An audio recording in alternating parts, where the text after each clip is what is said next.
காமராஜர், கலைஞர், ஜெயலலிதா போன்ற ஆளுமைகளை கண்டவர்கள் தப்பிக் கொண்டார்கள் என்றும், இனிவரும் இளைஞர்கள் உதயநிதியை காணப்போகிறார்கள் எனவும் கோவை பிரச்சாரத்தில் பேசிய அண்ணாமலை விமர்சித்துள்ளார். கோவை மாவட்டம் கண்ணம்பாளையம் பகுதியில் பிரச்சாரம் மேற்கொண்ட அண்ணாமலை, தமிழகத்தில் பாஜகவை உள்ளே விட வேண்டிய நேரம் வந்துவிட்டதாக தெரிவித்தார்.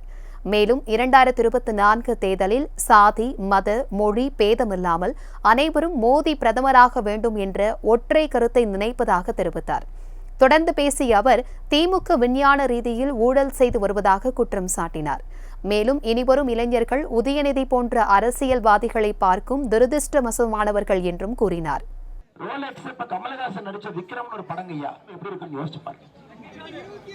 அம்மா பேர் வைங்கன்னு குழந்தை கொடுக்குறான். என்ன பேர் வச்சது தெரியுங்களா?